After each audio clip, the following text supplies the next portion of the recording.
Jai Hind students, this is class 8th history chapter number 5. Thus, the Sipahis of the Meerut rolled all night of 10 May to reach Delhi in earlier hours in next morning. और मेरठ से जो सिपाही थे इस तरह से rebel start करने के बाद जो है ये नेक्स्ट मॉर्निंग जो है मूव कर गए दिल्ली के लिए और सभी दिल्ली की तरफ मार्च कर गए. As news of their arrival spread the regiment station in the Delhi also rose up the rebel. और जो दिल्ली में इनकी एक रेजिमेंट थी ब्रिटिश रेजिमेंट, उसने भी इन्हीं के साथ रिबेल कर डाला. Against the British officer were killed and arm and ammunition seized building set on fire. और इनके भी जो हथियार थे उन सबको ले लिया गया, छीन लिया गया. और यहाँ पर भी जो ब्रिटिश ऑफिसर्स मिले उनको मार दिया गया और बिल्डिंग्स में आग लगा दी गई. ट्रम्पेटेंट soldiers gathered around the wall of the Red Fort where बादशाह lived.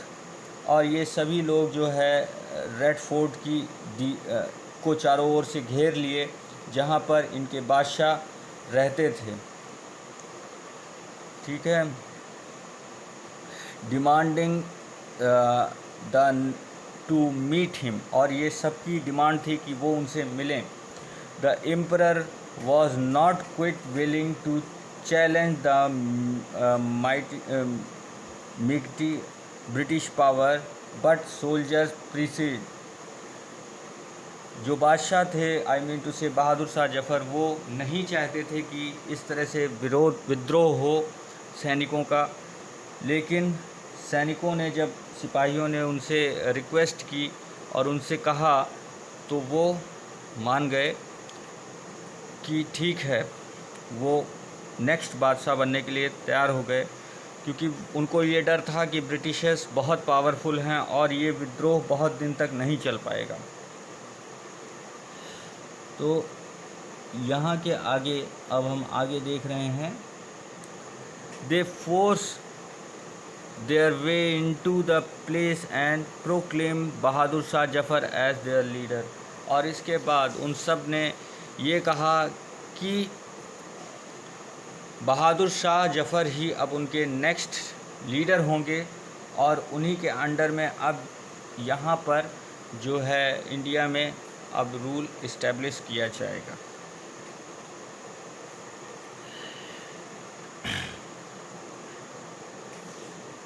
The ageing emperor had to accept the demand.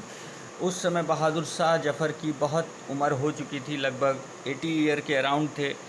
Last में उन्होंने इस डिमांड को मान लिया. He wrote letter to all the chiefs and rulers of the country to come forward and organise the confederacy of the Indian state to fight the Britishers. और उन्होंने ऐसा एक लेटर लिखा कि जो है ब्रिटिशर्स के अगेंस्ट भारत की सभी रियासतें जो भी हैं वो एक साथ कंबाइंड हो जाएं और ब्रिटिश रूल को यहाँ से हटा सकें. तो अपना सभी सपोर्ट हटा लें और इस रिबेल में सभी कंट्रीब्यूशन करें. The single step taken by Bahadur Shah had great implementation. और इस एक स्टेप ने भारत में ऐसा रिप्रेजेंट किया कि बहुत से लोग इसके सपोर्टिव भी हो गए. लेकिन ये नॉर्थ इंडियन के ही बहुत से रियासतें जो थीं वो सपोर्ट में थीं. अदरवाइज़ बहुत से ऐसे साउथ इंडियन रियासतें तो सपोर्टिव ही नहीं थीं. गोरखा, सिख और भी कई ऐसी रियासतें थीं जो इसके सपोर्ट में नहीं थीं. हम आगे चर्चा करेंगे. So the Mughal dynasty had ruled over a very large part of the country. जैसा कि मुग़ल डायनेस्टी बहुत पहले से बहुत लंबे एरिया में रूल कर रही थी देश में. Most similar rulers and the chieftains controlled different territories on the behalf of the Mughal rulers. और बहुत से जो है टेरिटरीज़ और किंगडम्स जो थे वो मुग़ल एम्परर के अंडर में ही काम कर रहे थे, तो उनको इनका तुरंत सपोर्ट मिला।